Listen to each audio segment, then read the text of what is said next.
Hello everyone, তো তোমরা সবাই কেমন আছো? আশা করছি সবাই খুব খুব ভালো আছো, আর আমিও বেশ ভালো আছি। দেবগিরি ফোর্টে থাকাকালীনই আকাশে ভীষণ মেঘ করে এসেছিল, তার পরপরই বৃষ্টি শুরু হয়ে গেছে। তার মাঝখানে আমরা অনেকক্ষণ আটকে ছিলাম। বৃষ্টিটা একটু কমতেই আমরা চলে আসলাম বিবিকা মকবরা। ভেতরে ঢোকার আগে টিকিটটা তো কেটে নিতে হবে, তো যার জন্য আমি আর সৌতম এখন টিকিট কাটতে যাচ্ছি। বৃষ্টি পড়ছিল বলে প্রথমে হেলমেট পরেছে, তারপরে আবার ছাতা নিয়েছে। তো এই নিয়ে আমি খুব হাসাহাসি করছিলাম বলে সৌতম ছাতাটা বন্ধ করে দিয়েছে। এখন তো আবার পেছন থেকে দেখতে অনেকটা পিকের মতো লাগছে।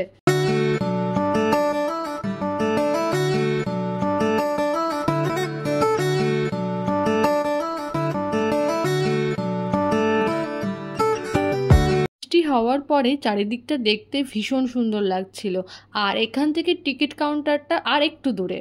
আমরা চলে আসলাম টিকিট কাউন্টারের সামনে, আর তার সামনে দেওয়া রয়েছে বড় একটা ম্যাপ। তো তোমরা চাইলে এটা পজ করে ম্যাপটা দেখে নিতে পারো।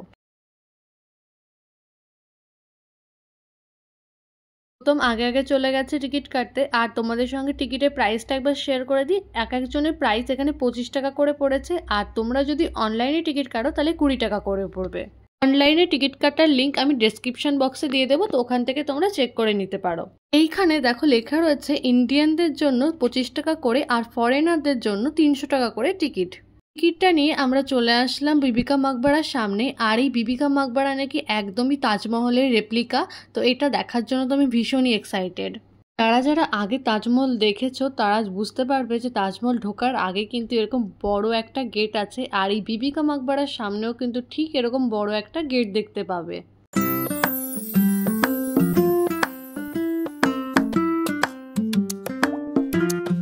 জানো তো এই বিবিকা মকবরাকে আবার দক্ষিণাত্যের তাজও বলা হয়। সামনের থেকে আমাদের টিকিটটা দেখাতে হবে যেটা আমরা কেটেছি। তো আমরা যেহেতু অনলাইন টিকিট কেটেছি, আমি একবার ফোনে দেখিয়ে দিলাম, আর এইখানে আমাদের আবার সই করতে লাগবে। তো সইটা করে এরপর ভেতরে ঢুকতে হবে। দূর থেকে বিবিকা মকবরাকে দেখে তো পুরো অবিকল তাজমহলের মতো লাগছিল। 17 শতকের এই স্মৃতিস্তম্ভ, যা আগ্রার তাজমহলের মতো সম্রাট আওরঙ্গজেবের প্রথম স্ত্রী দিলরাস বানু বেগমের জন্য খাম নদীর কাছে নির্মিত হয়েছিল। তাজমহলের থেকে সাইজে প্রায় অনেকটাই ছোট, কিন্তু দূর থেকে দেখতে একদম অবিকল তাজমহলের মতো। ভীষণ সুন্দর এই জায়গাটি। 4টি মিনারের প্রতিটি প্রায় 31 মিটার লম্বা, এবং সেগুলো বছরের পর বছর ধরে কালো হয়ে গেছে, এবং কিছু জায়গার প্লাস্টারও আলগা হয়ে গেছে। সিঁড়ি দিয়ে আমরা এবার ওপরের দিকটা উঠে যাব, আর বৃষ্টি হওয়ার পরে সিঁড়িগুলো এতটাই পিচ্ছিল হয়ে গেছে যে উঠতেই ভয় করছিল।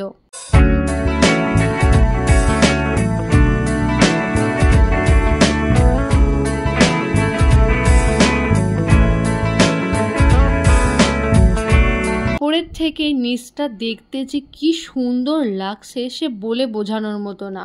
সংরক্ষণের অভাবে মিনারগুলো কালো কালো হয়ে গেছে, আর কিছু কিছু জায়গায় তো আবার প্লাস্টারও চটে গেছে।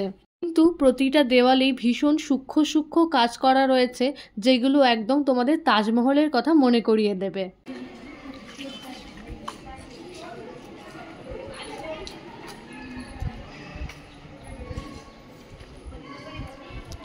এখানকার কারুকার্যটা পুরোটাই দেখার মতো, এত সুন্দর করে কাজটা করা রয়েছে। আমি অনেক ছোটবেলাতে তাজমহল দেখেছি, তো যখন এই কারুকার্যগুলো আমার চোখে পড়ছে, আমার সেই তাজমহলের কথাই বারবার মনে পড়ছে। সবাই এখানে ওখানে দাঁড়িয়ে একটু ছবি তুলছে, তা আমি বা বাদ যাই কেন, আমিও দাঁড়িয়ে পড়ে একটু ছবি তুলে নিলাম। দূর থেকে ওই পাহাড়গুলো দেখতে কিন্তু ভীষণ সুন্দর লাগছে। সামনে একটা ফোয়ারা ওঠার মতো জায়গা ছিল, কিন্তু সেটাও এখন বন্ধ আছে। সামনের থেকে দেখতে বিবিকা মকবরাটা ঠিক এইরকম ভীষণ সুন্দর, কিন্তু জায়গাটা যদি আরো ভালো করে মেনটেন করে রাখতো হয়তো জায়গাটা আরো বেশি ভালো লাগতো।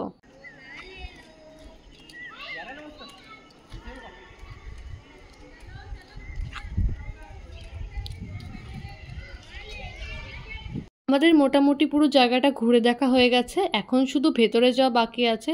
তো ভেতরটা ঘুরে আমরা এবার এখান থেকে বেরিয়ে যাব। আর নিচেতে দেখেছো ঠিক তাজমহলের মতোই রাস্তা করে দেওয়া আছে, তার পাশ দিয়ে এরকম বড় বড় ঝাউ গাছও লাগিয়ে দেওয়া রয়েছে।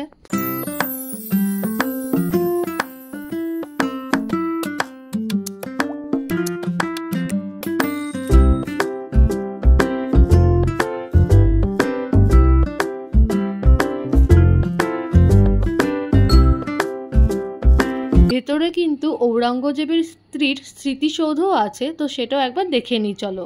আর ভেতরের দিকটা দেখো কত লোকজন ছিল। তো এই সিঁড়ি দিয়ে অনেক পয়সা পড়েছিল, তো সেগুলোই দেখছিলাম।